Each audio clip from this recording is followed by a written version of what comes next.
Welcome back to Murder with the Missus. I'm Darren. And I'm Amy, and today we're going to tell you about Doug Benefield.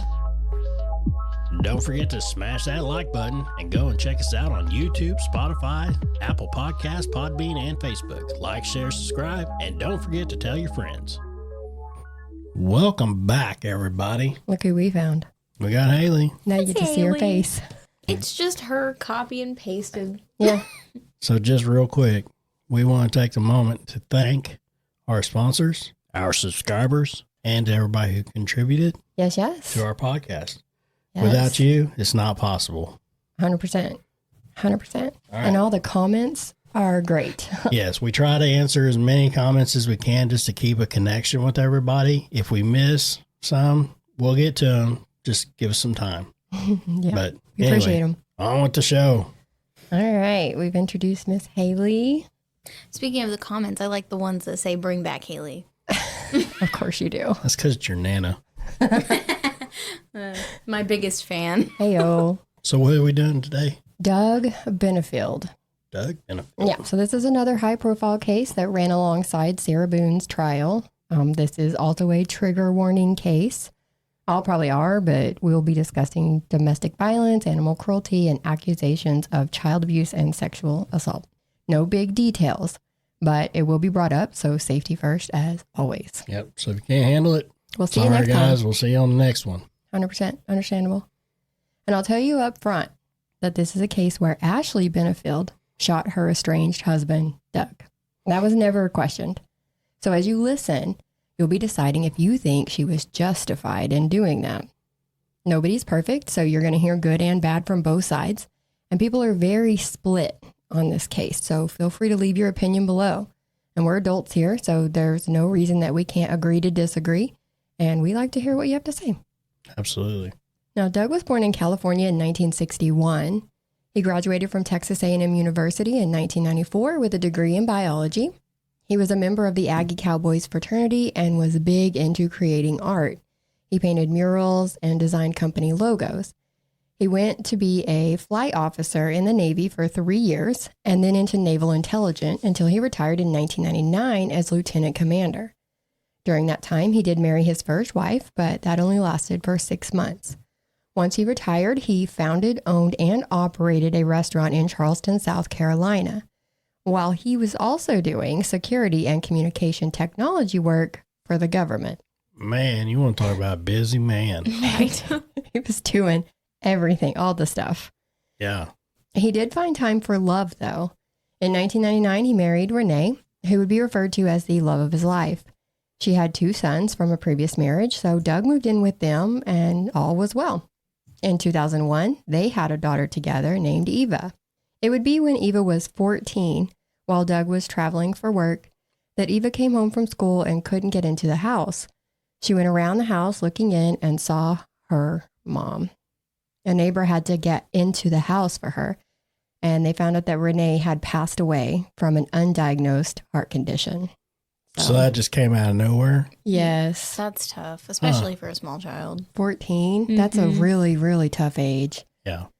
It was very sudden, too, to lose somebody so suddenly. Oof. Now, Eva has done a 6 or 7 part series on, I believe it was TikTok, about all of this case, and she refers to this specific incident as the start of a lot of trauma.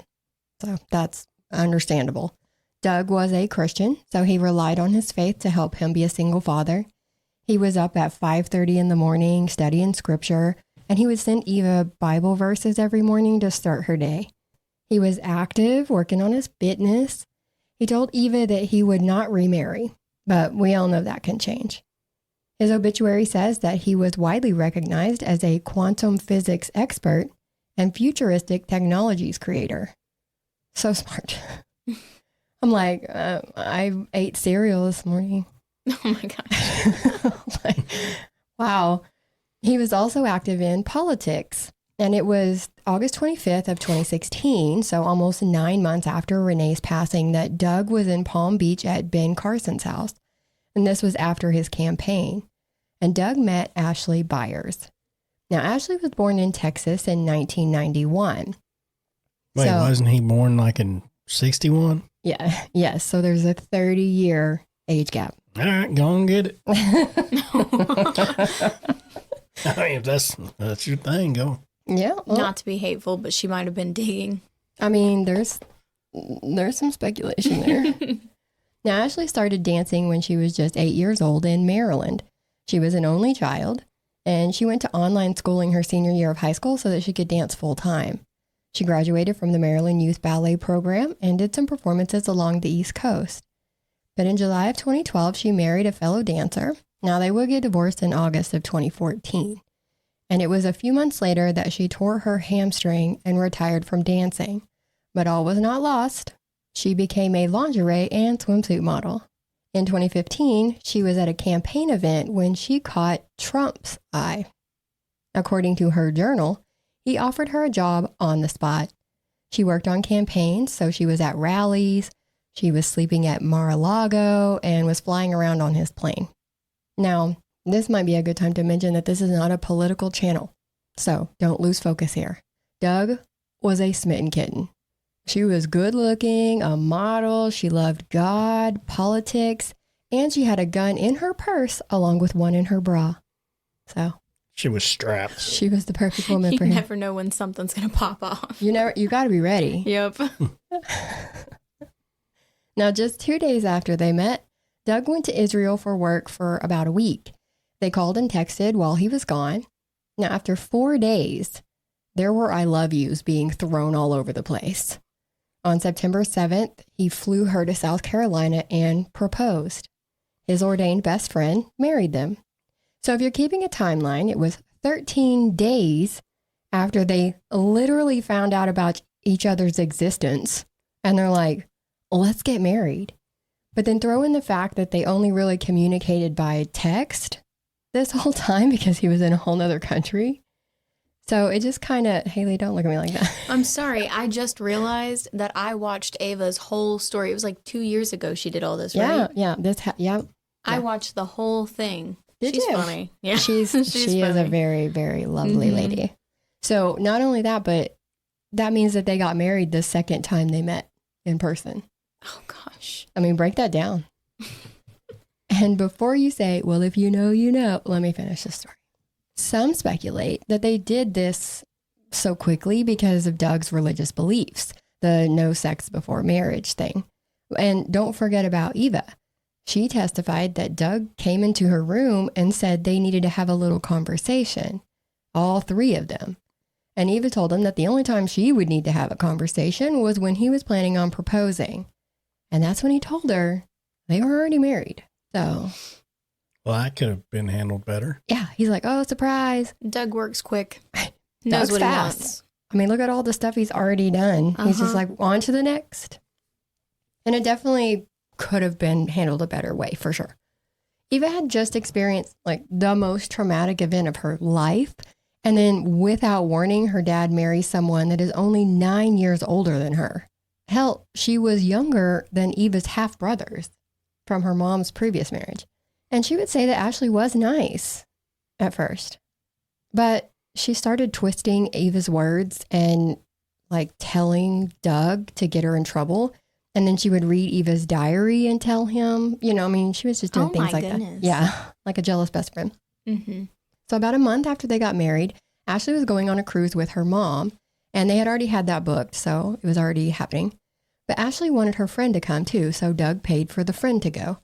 Now during this cruise, Doug and Ashley were back to communicating by text and phone calls, mostly text. Her defense attorney, Neil Taylor, read only Doug's texts from this time out loud in the courtroom, where he was saying things like being in a murderous rage and talking about extermination. Now, prosecutor Suzanne O'Donnell has Ashley herself read the full text exchanges, to maybe show some context. And these are texts. Oh, sorry, that's wrong. These are texts. I meant to say it like that. So Doug is basing everything off what Ashley is saying to him. It's not like he's there with her and they're having a conversation. So he's basically responding to a situation she's telling him about. And she had apparently told him that she was outside of a bar or a restaurant and people were arguing next to where she was. He said the thought of someone just arguing that close to her was enough to send him into a murderous rage. Now, they were trying to make it seem like, oh, he's talking about being in a murderous rage. But she took this, even at the time, as him being protective and said that it was flattering. And the extermination part to me sounded like he was on a work trip and was talking about the bad guys in the area that he was in. Even her lawyer was like, or the prosecutor was like, where was he? And she was like, oh, I don't know. And she was like, he wasn't at work. And she was like, I don't think so. I think he was at home in Charleston. Okay. She said that she believed, like I said, that he was in Charleston. The defense also skipped over the part where she was talking about being jealous of his relationship with his now deceased former wife. She had never even met her. I mean, you can't just read out one side of the text chain. No, context is important, but can we Very. talk about the jealousy of the dead wife? Yes. She passed. Yes, but her lawyer left that part out conveniently. And so you're only getting one side of a story.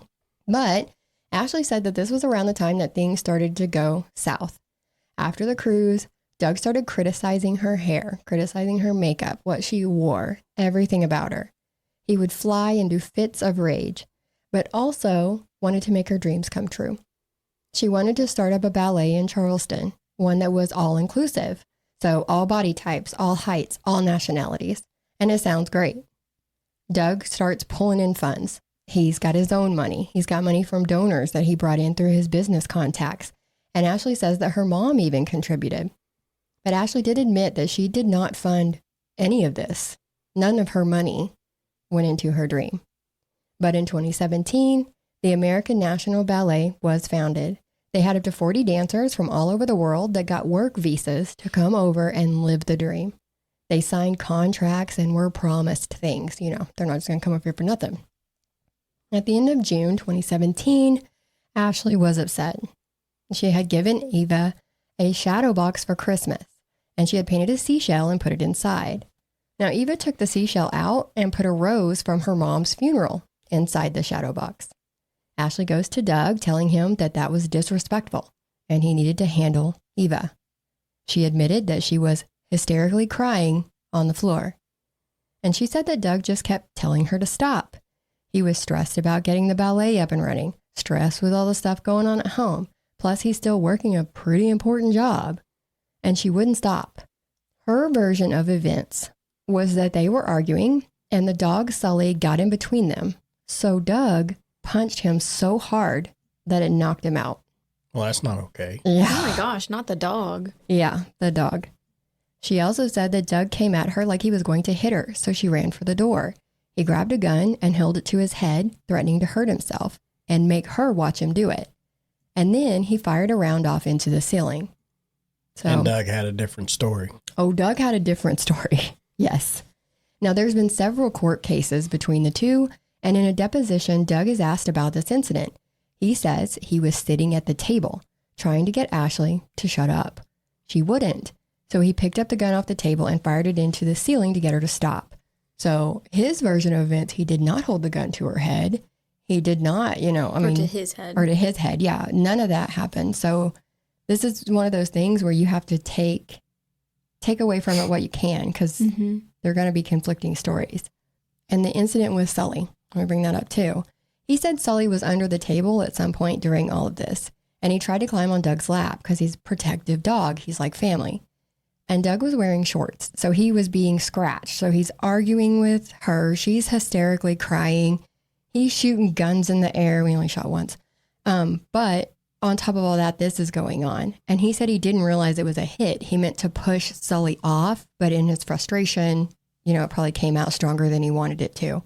But they asked him, did you hit the dog? And he said, yes, I hit my dog. So there's no mention in the court docs that the dog lost consciousness. And there were even text messages between him and Ashley where he admitted hitting a dog, but there's no mention of the dog being knocked out there either. So does that excuse it? Absolutely not. Not 100% not. But does it make some people believe that this points to her over embellishing her events of how things happen? Probably. And she also gets a text, like in a text exchange back and forth. She says, you threw a 13-year-old cat, because she said that he threw it against the wall and put a hole in the wall. And he doesn't deny throwing the cat. He admits that he has faults and he's been working on himself to control, his frustrations and things. Now, he doesn't mention the wall. She doesn't mention the wall. So I don't know if that was also an over embellishment or if it was just left out. He does admit to punching a hole in the wall in the house. She says he threw a loaded gun at her. It missed her, but it also put a hole in the wall. So. Do they have guns just laying around all over the house? Or? That's what I'm saying. From what I can tell, yeah. Yeah, and it keeps coming up. He's got one for every occasion. For all occasions. You never know. She's got the bra gun in case they go out, you know? You never know. He's got the why I oughta gun just in case. So there's an Elmer Fudd gun around there somewhere. You wascally clever. So a week after this, though, okay, so I want you to picture this event. She's hysterically crying. He's shooting guns. He hits the dog, you know, all these things. A week later, they have their wedding reception. What a good time. Yeah. He's like, we should still just get married, though, because they why not? were already married. This was just their party. Oh, a reception. Oh, okay, I see. And she wore her wedding dress. She did wear a wedding dress. But they just had a good time with friends. Somebody who was not there was Ava. She did not want to go. The next month, so now Can't we're blame her. No. Was she there when all of this shooting was going on? That's No. what I wanted. Okay. No, they asked her on the stand if she knew what happened, and she said no, but she Okay. knew it was there, and the hole in the ceiling, and she knew about the holes in the walls, and had been told, you know, but she was not there. So now we're in July, and Ashley finds out that she's pregnant. Good times. She says that this was a surprise, and wanting a baby was the last thing on her mind due to Doug's anger issues that are coming out. And the prosecutor was like, are you sure about that? Because Ashley then admitted that she helped pay for Doug to get his vasectomy reversed in April. And they were having unprotected sex. So not much of a surprise at all. At least she was taking all the precautions. Yeah, I mean, she was trying. And Tracking. some say that too. She would say that the pregnancy was rough. She was nauseous a lot more than she thought was normal for a pregnancy because this is her first, so she doesn't know what to expect. She says that her and Doug agreed that since he worked so much, it would be easier for Ashley to move to Florida to stay with her mom. Now, at the end of August, Doug's the one who took her down there. A month later, in September, Ashley and her mom came back to Charleston, loaded up the rest of her stuff, and left him a letter of why she was leaving him. The violence, the anger, the broken dishwasher, she puts it all in there. She says they entered into a mutually agreed upon injunction that would do like a no contact order, kind of. So neither one were allowed to contact each other. She did not blink twice at that ballet company. And Doug was trying to do it all. They changed leadership because he couldn't handle the ballet company. He's not a ballerina either, so he don't even know what all's needed. So they changed leadership, and because their leader fled to Florida, and the new person that ran it started firing everybody. So she fired like half the dancers right off the bat. Good night. Why? Yeah. I don't know. But Is that how she like comes in and like, cleaning house. I'm the boss? Or maybe she's like, wait, we're broke. How are you paying these people? That might be another thing. But remember, they're under contract. So now they're all suing. Like, we got work visas. We came to this country. Yeah. We were for promised this. things. Yeah. So by October, they were shut down. And then, despite the no contact order, Doug sent Ashley a tea set with exotic teas from Teavana for her birthday, since she likes to drink a lot of tea. I drink Red Diamond sweet tea. You do. So fancy. That's one of the best teas. Yep, but no exotic teas We're not over here. sponsored by Red Diamond, although I would take a sponsorship by Red Diamond. Come on, Red Diamond. Come on. What you offering, Red Diamond? But I looked at this I'm tea. thirsty. Like from here on out on the podcast, you're just drinking gallons of tea, like in the background. But so I looked up Teavana because I wanted to see what this tea looked like. And it looks really earthy. Like there's rose hips and flowers and shit in it. Like it's fancy. And dirt. And dirt. Some of it does look like dirt. Oh. And they were, I guess, bought out by Starbucks, I think. So you can't even really get any more. But she said that when she opened the box, there was such a strong chemical smell that it gave her an instant headache. She put the box in the garage for a day or two and then took it to the sheriff's office and told them that Doug was trying to poison her. They tested it and found no poison. She sent hair samples to a lab to be tested and they found no poison. She had also went through some old electronic devices when she was in South Carolina and found one of Doug's old phones. She went through the text messages with R. Benefield, which is a weird way to have the love of your life in your phone. But maybe that's just me.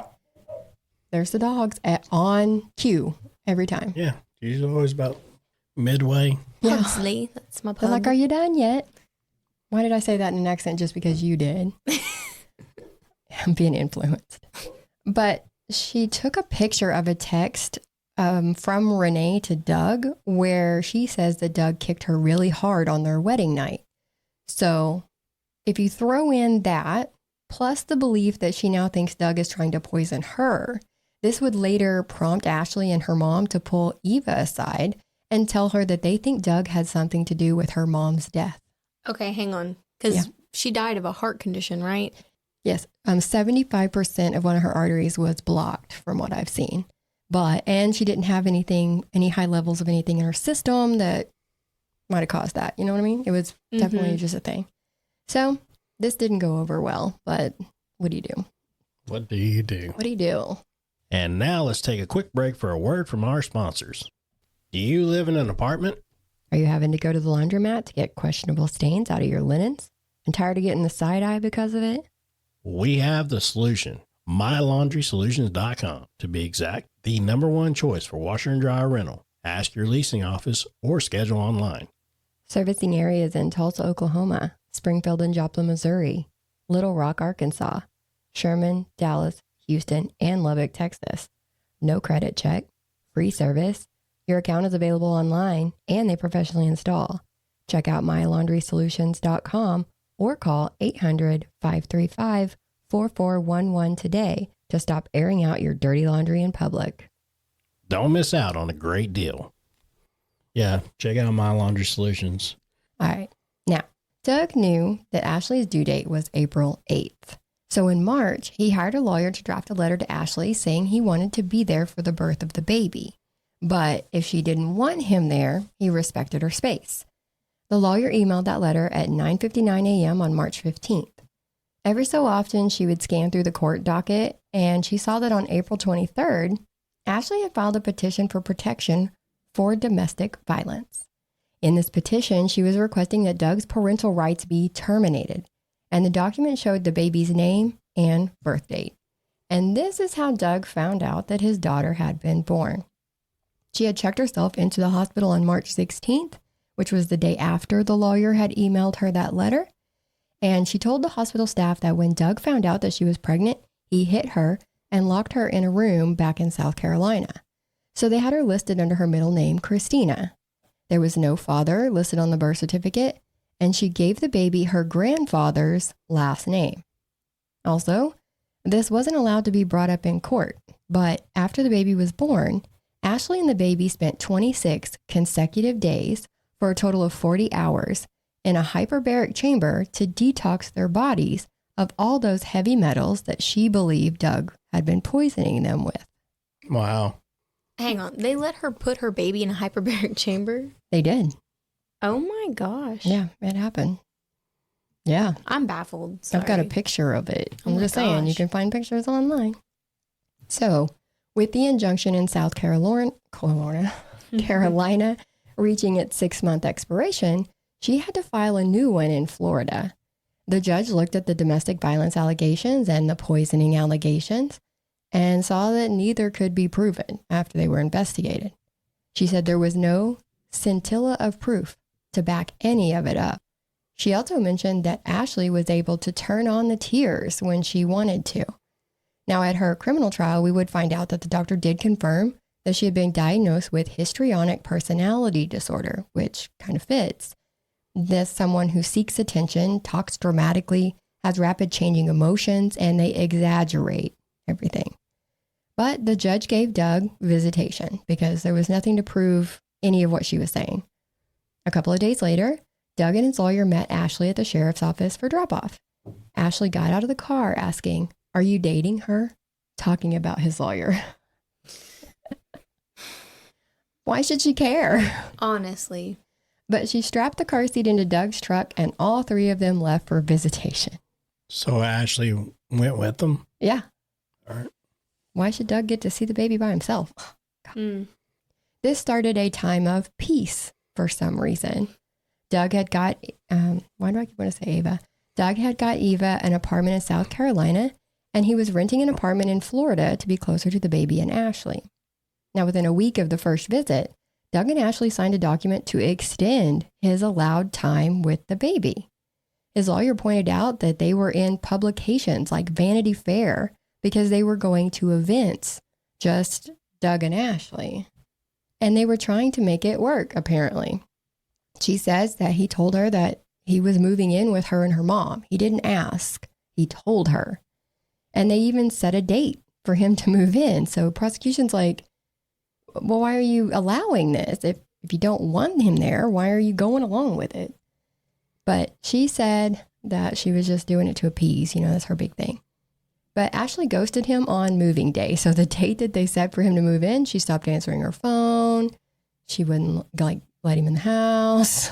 She just completely ghosted him. So it never happened. And we're back to things being rocky again. In August of 2019, allegedly Ashley showed up to drop off their daughter and was wearing an engagement ring. Now she denies this at trial, saying that she wears a lot of rings. And this one was not an engagement ring. But she did admit on the stand that she had been dating a man named Dennis. But this prompted Doug to actually file for a divorce now and hire a private investigator because she's still married to him. And that means that this would be an affair. And then Ashley started filing a number of complaints on her own. And some speculate that the timing of this means those were more in retaliation. Yeah, the timing's suspicious. It's very suspicious. She says she came home one night and Doug was standing in her driveway but ran off. A neighbor said a man was in her backyard trying to look across at Ashley's windows. Now, I had a problem with this one because in my mind, this would be the next door neighbor, right? If he's standing in her yard trying to see in Ashley's windows, she'd have to live next door. This lady lived across the street. So she said Doug was standing in her backyard across the street trying to look over into Ashley's windows. What did he have, binoculars? No, but it didn't make sense. She did say it was too dark to see who it was, and he was wearing a baseball hat, but he did say that he lived in the area. So Ashley pulled out her phone and played something of Doug talking, like a text, like a video she had, or maybe a voicemail. And the woman said, that's the voice. That's the guy. Really? Yeah, that's him. 100%. Did she put up cameras to try to have some kind of, hard evidence against him? Like actual evidence? Something? No, I haven't seen anything saying she ever had cameras installed, which would be the first thing I would do. If I'm getting stalked by my ex, yeah. Cameras are priority. Also, what happened to the protective order? Oh, they're still under no contact. And she went to all these events with him and everything? Oh, yeah, they're doing all the things. Okay. But there was a text from Doug showing that he had put Eva's tracker on Ashley's car in the past. So she did take the car to a dealership, but they couldn't find one. Now she does file a report. She files a report every time something happens to document it. So she is doing that, which is very important for you to do if you're in this situation. She also went to her daughter's pediatrician and showed her a video of the toddler's behavior. Now, as a mandatory reporter, the doctor contacted CPS and told Ashley she needed to do that as well. Ashley denied being the one who actually told the doctor that she suspected abuse when she was on Doug's visitation. She says, oh no, I just literally showed her a video and she was like, oh, that's abuse. So I have to report it. What? Yes. But this is suspected physical and sexual abuse. So now we've gone into this realm. They did go through mediation and they both had to have psychological evaluations done, and those are all still pending at this time. Detective Gullum, the domestic violence investigator, testified that Ashley called him about twice a week asking if Doug was going to be arrested yet. He ended up deciding to transfer the case to the state attorney's office, which that caused her to be upset. Around the first week of May in 2018, she called him asking him to arrest Doug in the courtroom in front of the judge at an upcoming hearing. He said, no, not going to do that. She started dramatically and hysterically crying, saying, if the judge sees you arrest him, that will help me keep my baby. He said no again. And she changed to an aggressive tone, saying you will fucking arrest him in front of the judge and I'll make sure you do it. He said no again. Oh my gosh. Yes. And he said she went back to the wailing and crying, saying, I can't believe you're willing to allow Doug to kill me and the baby. She let out a high-pitched screech, telling him, I'll do whatever it takes to keep my baby, you asshole. Her defense accused them of being on Doug's side because they liked him, like a good old boys network situation. Yeah.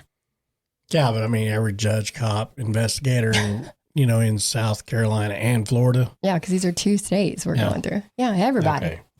They're all against her. Yeah, the entire system was letting her down. We better like him or else. They did try to reconcile a couple of times. So I know you asked about the no contact, but he has visitation now, so they have to have contact. So it's a little different. Yeah, I just thought of that. I guess so. Yeah, that makes sense. Yeah. Now Ashley will deny trying to reconcile with him, saying that she just went along with him to keep the peace. But then her and her mom inherited a house in Maryland, and all of them decided to move to Maryland, including Doug. Doug was going to keep living separate from them. He had lined up an apartment and a job there. They were going to share a U-Haul to get down there. Their next court date was set for September 30th of 2020. And there was a big misunderstanding as to if the psych evaluations were to be turned over to the court that day. Doug's lawyer said 100% they were. Ashley's lawyer said 100% they were not. The emails that they read in court between the lawyers and the judge's assistant were very clear that the doctor who did the evals had to be in court. Why would he have to be there if he had nothing to do with it? Exactly. He wouldn't. He wouldn't. Exactly. Mm-hmm. But the reason this was so important is because they're using this date as a reason why what happened. That she didn't want to go to that court date. That she had prior diagnoses and she was concerned about losing the baby. But them saying the judge had or the doctor had to be there is kind of a red flag that they're going to release those documents and he needs to explain them. I might be wrong, but texts between Doug and Ashley the week leading up to the murder show him tell her that they had a mediation meeting to get dismissals on all the cases except for the injunction and a final therapy session on Friday the 25th to finish up their adventures in Florida, as he put it. She loved that text and said that she would follow up on all of the above. So it looked like they were dropping everything and they were getting ready to move out of state. He sends her a Bible verse every morning. They exchange good mornings and good nights every day. There's lots of LOLs and heart emojis. They talk about what they're having for dinner. There's even a video they played in court the week before the murder where they're playing heads up at dinner. Like he's got the phone up to his head. So you see her and her mom playing heads up with him in like Panera or something. There were no arguments. There were no disagreements. But there were also no I love yous. What the hell is heads up? It's a game, so you could do it on your phone and it'll give that person, like this one was Real Housewives, and then you can't see what it is, but the other people have to give you hints so you guess it. Yeah, so like it's a Real Housewives and you'd be like, well, it's a group of people, they all live in the, like it'd be like, we follow people as a documentary style, and it'd be like a whole thing. Yeah. Okay. We'll play it sometime. It looks fun. You're going to hate it. He said, I'm good. Well, we're never playing heads up, guys. I'm sorry. Not sponsored by Heads Up. Sounds like there's going to be a whole bunch of lying going on. Oh, yes. See, he's the one who'd be dirty. That's why your brain goes there. No, I don't want to play with you. This brings us to the day of the murder. So we're at September 27th of 2020. At 1 p.m., she asked him to stop at Lowe's on his way over to pick up more boxes and tape. While she said the date to move was not actually set yet, pretty much the whole house was packed up at this point. Very little was left in this house. He texted her at 3:54 that he was out front. And then he texted her that he's about to head back at 5:10. So he was there a couple of times that day. That means he came, dropped off the boxes and tape, and then left again and came back. The last text he sent to her was at 5:32 p.m. saying, trucker on the way. So when he gets there, Ashley says her mom and their daughter were leaving for the splash pad at the park. So mom took the kid and left as soon as he got there. As soon as he got there. Sounds about right. Sounds about right. They already had some heavier stuff in the open garage for him to load up into the U-Haul. She said she wanted her stuff to be loaded last so it could be unloaded first. But she put something in the truck and noticed that the boxes had been mixed up. Like her stuff is now mixed where his stuff is. She said the plan, or I guess I should say her plan, was to unload her and her mom's stuff first. And then Doug could take his stuff to his apartment and unload it himself, I guess. But he got upset. I'm sure she was making a big deal out of her stuff being in the wrong place. But that's me speculating based on past behavior. But she said she tried to de-escalate. She said she was tired and wanted to call it a day. He said he was her husband and he could stay the night if he wanted to. And she needed to start acting like a wife. She says that she tried changing the subject again, but he kept getting more and more mad. As they pass each other, he body checks her twice, almost knocking her over. So he's just ramming his shoulder into her. And then they pass each other in the hallway. She said he looked her straight in the eye as he rammed a box into her side. They argued in their daughter's room over this, I guess. And mom's not back yet. And nope, they're still by themselves. She said she ran for the front door, but he grabbed her hand and pulled her back while he spun to where he was now blocking the door. She told him to leave, and he hit her on the left side of the head. So she motioned to the left side of her face like this, like he hit her. It's like not so much here. Tommy boy. Or here. But like right here. In here. Yes. Yes. She did say that she didn't know if it was an open hand or a closed fist. So I don't know about that. She ran to her bedroom. Now, in the bedroom, there's a mattress and a broom leaned up against the wall. And there's a storage box on top of a laundry hamper. Inside was her gun.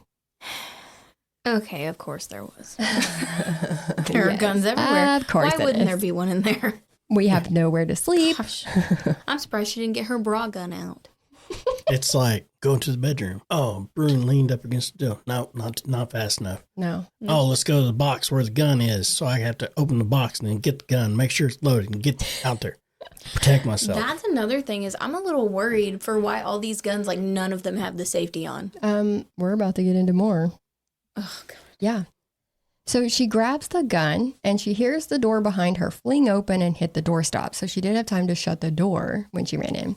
She said Doug was in the doorway, red-faced, eyes black, and veins bulging in his neck. He said, "You're fucking done."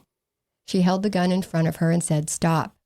He turned and got low. So he turned sideways and got low in a fighting stance like a ninja, she said, waving his arms and hands around.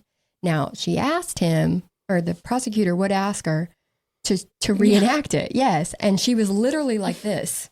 I don't know, like this. Like this thing? Yeah.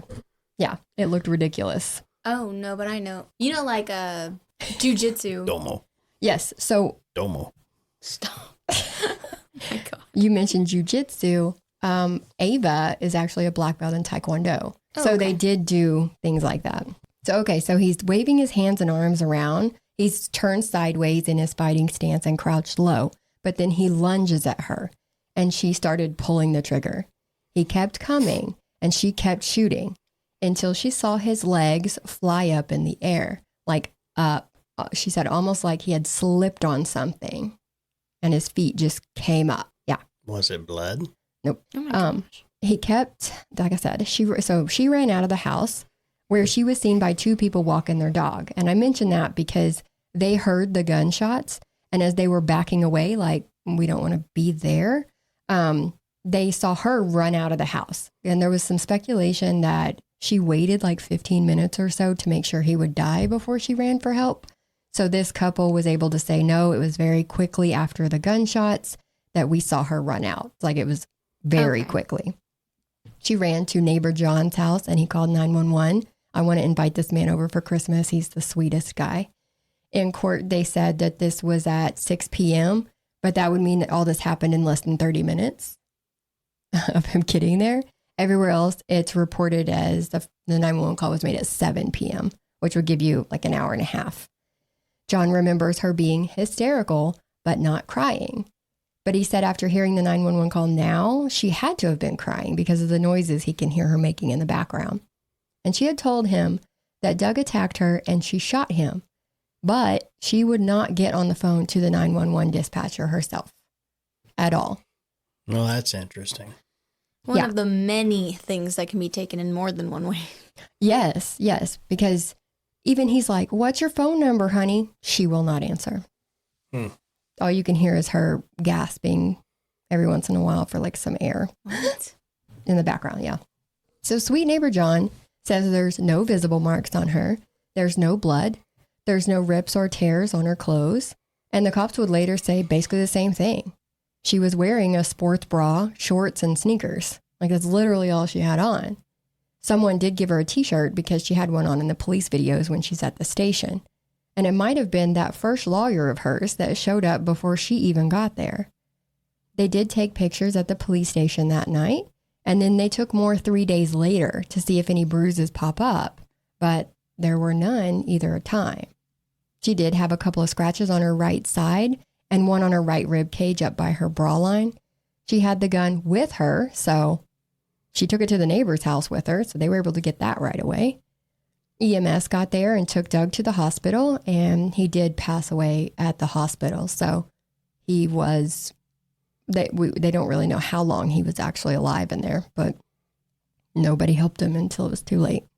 Doug so the first shot went through his right leg and it went all the way through. The second shot grazed his right arm and entered the right side of his chest, just to the right of his right nipple.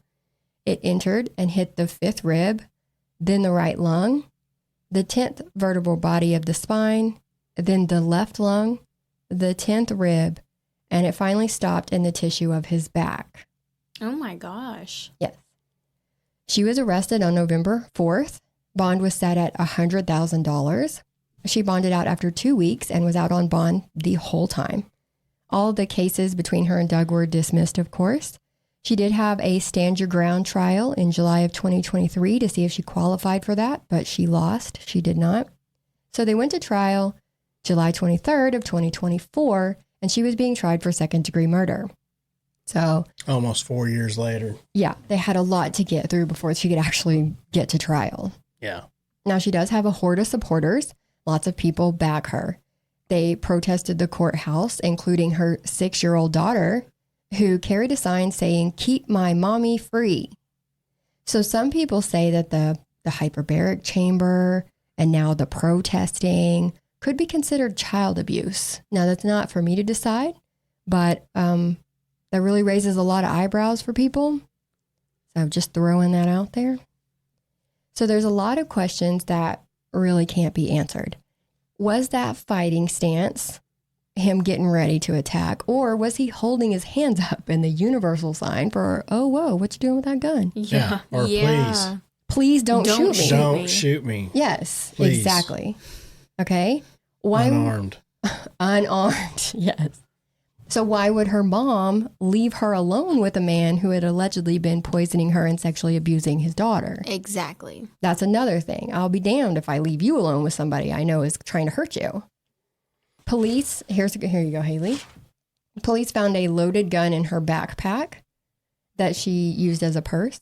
They found another loaded gun in a basket in the pantry on the shelf in the kitchen next to the peanut butter. So why was the majority of the house packed up, but you still have 3 loaded guns scattered throughout your house? So that she could be prepared if she was making a sandwich. So this was before they even went to Maryland. Yeah, they haven't left. They're literally packing up to go. I was like, man, what a way to meet the new neighbors. Yeah. Oh my gosh. Wow. Also, that's another thing. If I hear gunshots and then were they in their house or were they walking their dog? They were walking there. So they actually lived a couple of streets over and they were walking their dog. I would be very wary of the person with the gun. They were. The woman was like, I don't know what's coming next, but I'm not going to like it. So I'm trying to get out. Yeah, she was not trying to stick around. Okay, another question. If they had an altercation at the front door, remember he grabbed her hand, jerked her back, spun himself around. Why did neither of them have the other's DNA anywhere on them? There was no DNA. Yeah, true. He also had no stippling or gunshot residue on him. So that means that the gunshot came from several feet away or further. Oh, yeah. Mm-hmm. Well, the whole thing is like, he's military. He is. So he is trained. So he's trained for close combat. And they talk about that in trial. Mm-hmm. So, she knows that. She does 100%. Yeah. So she knows that she needs to get her shots off From way before he gets to her. Quick. Because he knows how to disarm and de-escalate. Yes. A lot better than she does. I'm glad you said that. Yep. Okay. So, her first husband was also a Marine. So it's not like she's never been around. what happened to him? Oh, they just got divorced because she... Oh, shit. Thank God. Yeah. No. She's like the Dad's Black like, Widow. where is he? No. She's like the Black Widow. Mm-hmm. Another thing that popped up that raised questions for me was she never gave a statement to the police or anyone. When I said she didn't talk to the 911 operator, she did not talk to anybody from that point on. And her lawyer was on the scene before she had before she had gotten to the station. Yes. Okay. She had 2 lawyers show up for her that night. One was already there, and then one got there right after. Mm-hmm. Interesting. Yes. We'll talk more about that in a second, too. And here's the number one issue. If you're in a fighting stance, get in your fighting stance, lady. You're about to hurt me. And I'm over here. I don't have guns. I'm the microphone, okay? And you're going to attack me. She's like, If I shoot you, where's that bullet going? Is it going to come from the side here? No, it's going to be like... Did you hear my trajectory of how it went through both of his lungs? Mm-hmm. Because it was almost a completely horizontal shot through his side. I don't like this game. so he was walking through. The theory, a lot of people speculate that she just literally waited For him to walk through and then he shot. and then she just shot him. Yeah. He was in the bedroom, so she had to get him into the bedroom somehow, but I'm sure she had her ways. I imagine she was probably in the closet and she was waiting for him to come walking past the closet and she shot him. Some people say there was still a box in the closet and she had asked him to go get that box. That's what I was wondering. Okay. Yes. So that is another theory. Yes. Now, she did tell this story of how this went down in court, like I said, on the stand, and she cried. I mean, she let it out to the point where they had to excuse the jury so that she could collect herself. There were no tears. There was no snot, no red nose, no red eyes. She never wiped her face the entire time she sat there until the jury was out of the room and the judge says, there's tissues right there. And that's when she finally took a tissue. I looked at the time when the last juror went out and the door closed and compared it to when the lawyer said they could bring the jury back in. It was about 54 seconds. Wow, she gathered herself pretty quickly. Yes. So I'm thinking that was a tactic. 54 seconds. Yeah. That's all I need for a breakdown. The door barely, it probably wasn't even shut. That dude's foot was probably still going out the door. And they're like, you can come back. You're good. Oh, hang on. She's done. Yeah, she's good. We checked. Now, when the prosecutor crossed, she made Ashley get off the stand and completely reenact this. How were you standing? How is he standing? Point the gun. How are you holding the gun? And every time she points the gun, it's down. You can Google pictures and it's down every time, all the way down, all the way down. And they're like, that's how you were holding the gun. She's like, yes, this is how I was holding the gun. Oh, gosh. So I could see the leg shot, but how did he get shot through the chest? Because she was aiming low. She was on top of the laundry hamper. She might have been. She might have been. Now, That's looking. so weird. Yeah. And like I said, she reenacted Doug's ninja stance and it looked like a bad video game character. Yeah, exactly. Yes. Because they were like, were his hands and fists? And she's like, no, they were like this. So I was like, okay. So weird. Yeah, that's weird. The jury was honestly probably just trying to figure out like what the hell they were watching. Like Kind of like we are. They were looking at. Kind of like we are. Well, I mean, that's how I imagined it. Yeah, that's exactly what it looked like. That's what it looked like. Error. Yeah, literally. Yes. Okay. Now, when I was listening to audio clips from the night of the murder, I want you to listen to this very closely. There is one where an officer is talking to her mom. Mm-hmm. Her mom has that second lawyer I was talking about on speakerphone. That lawyer tells the cop that they had an escape plan in place to get Ashley to safety. Burner phones, a safe house, the whole nine. And when was this supposed to happen? The next day. Okay. Let it sink in. I'm letting it sink in because that's weird. Let it sink in. It's because she's so abused. So let it sink in. And her mom left her alone. Yes. Yes. Okay, so she's letting him come in and out of a gated community as he pleases because, like we said, mom's not there.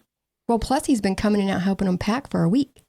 Exactly. So it's just whenever he wants. When he wants. And they even ask him to, or well, like, she would ask him to, like, bring her stuff on his way over. Boxes, tape, chai tea, bagels. So she's not afraid to be alone with him. Obviously. Yep. But at the same time, she's planning a whole escape to a safe house for protection from him. Yeah. Because he's so dangerous. Because he's so dangerous. Okay. Yep. No, it's not good. We're good. Glad you got there. See, my thoughts were is that she had convinced him that they was going to get back together. They found an apartment in Maryland, and so he went ahead and got it. And that's why his stuff was in the moving van. Yeah. That's why it didn't matter if their stuff was mixed up, because it's all going to the same place. Exactly. Oh, gosh. Well, his thoughts were probably was that they was going to take her mom to the inherited house, and then they was going to move into the apartment. Right. That's a good theory. That's a damn good theory. What the hell are you talking about? That's a damn good theory. Good job. Yeah. I think the mom has a lot to do with this too.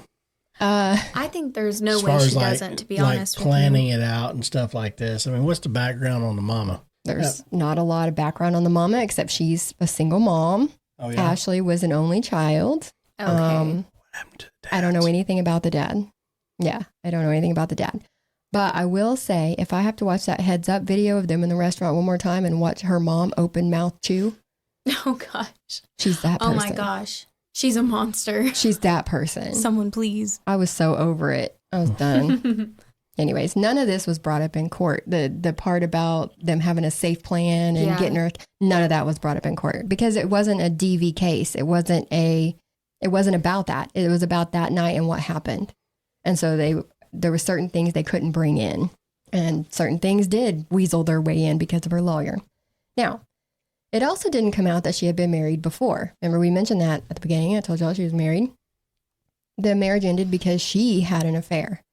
And he said that she was impulsive and self-inflated, constantly searching for self-importance and needed someone to validate her. But he also mentions that she had slapped him before. Ashley did admit on the stand that Doug had never hit, kicked, choked her, or used a weapon against her. He wasn't really a physically violent person. He was an emotionally violent person. He was, what do you call that? Coercive. Like he would manipulate situations. So the way she describes the violence was through that. Oh, through his throwing things, through his stuff like his manipulations, like I said. But she seems like we have a little history here where she has been physically violent against a significant other, but they weren't allowed to talk about that in court. Interesting. All right, we're at the end, guys, I promise. She had a 6-person jury, and that was made up of 5 women and 1 man. So they really, really picked that one good. They ended up finding her guilty of manslaughter. So they gave her, instead of second-degree murder, they went for a lesser charge of manslaughter. Some say that this is not right because she was legit fearing for her life and that the shooting was justified. Some say that this is not right because she obviously set him up, had guns planted all over the house, made sure they were alone. So they say, no, this is premeditation and it should have been first-degree murder. Do you have life insurance? Good question. He stopped paying it 3 months before he was shot. Oh, gosh. Yeah, Ava said that. I bet she didn't even know that. Oh, she probably didn't, yeah. She probably didn't because they didn't live together. And that's another theory. So another theory, would be that she was setting him up so that her and the baby would be taken care of, and then he's out of the picture. So she don't have to share custody or nothing. But it didn't work out that way. I think that she had more escape plans than one. Oh, with yeah. all those guns planted around the house. To be honest with you, it wasn't just a safe house. It was 3 guns scattered across. Okay, one by the peanut butter. That's the one that bugs me. It's literally on the shelf in the pantry. Just in a basket. You like weird. your baskets. So I'm hungry. I'm going to grab something before we go. I love my baskets, but they're not gun holders. Hers was. Maybe you're just not doing it right. Maybe I'm not. Maybe I don't organize correctly. Yeah, what's wrong with you? You're the problem. When they found her guilty, she was put in handcuffs right away. Because remember, all this time she's been living her life and she's been going home every day after court. She's been hanging out with her daughter. And now she's going to jail.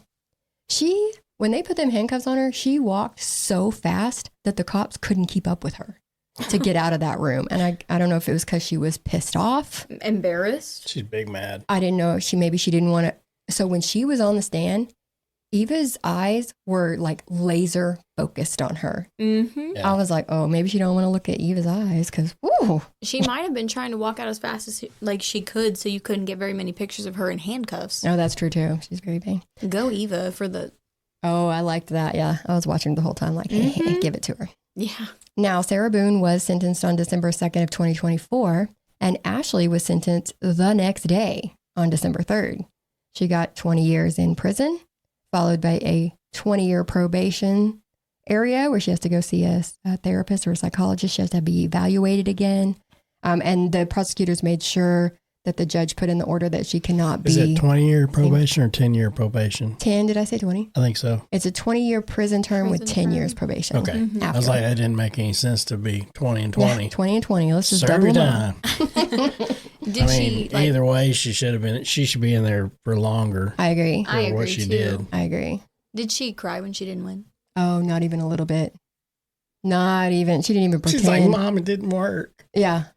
She did not even try. But Can I get my guns back? Oh, God. they did take her. They remanded her guns. Yeah. They kept them.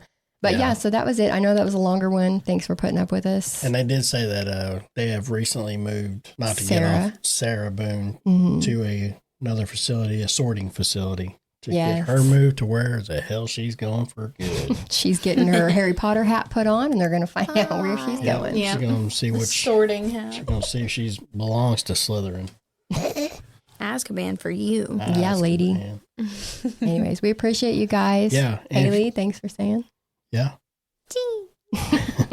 Anytime. And if you guys do want to be a contributor to help us out with stuff like this, and listen, Cash App is still doing their cash tag thing.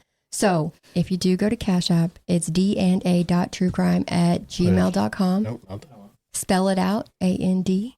Okay, D-A-N-A. Right here. There it is. You got it on the screen? I got it on the screen. Yes. Okay, so you'll probably have to use that. So I had a tough use time finding it myself. You'll use the Gmail to find us. Yes. And everything. So. Oh, okay. We'll get them figured out. But yeah, if you guys want to contribute, it'd be really appreciated. 100%. I've said that a million times. And if you guys want to be a sponsor on our show, hey, hit us up. Hit us up. You can also email us at that email address. You can email us there, and we will be happy to talk to you guys and it works see what we can do. Yeah. But other than that, is there anything else? I think we're good. I hope y'all had a happy new year. This is our first recording of the new year, so we look forward to the whole year. Dang it. You might see them, you might not. What? These guns. Her finger guns. Oh. All right. Well, make sure you guys go and check us out on all the platforms. I got them posted up here on the Facebook. You guys can't see them. Go check us out. Bye. Till next time. Bye.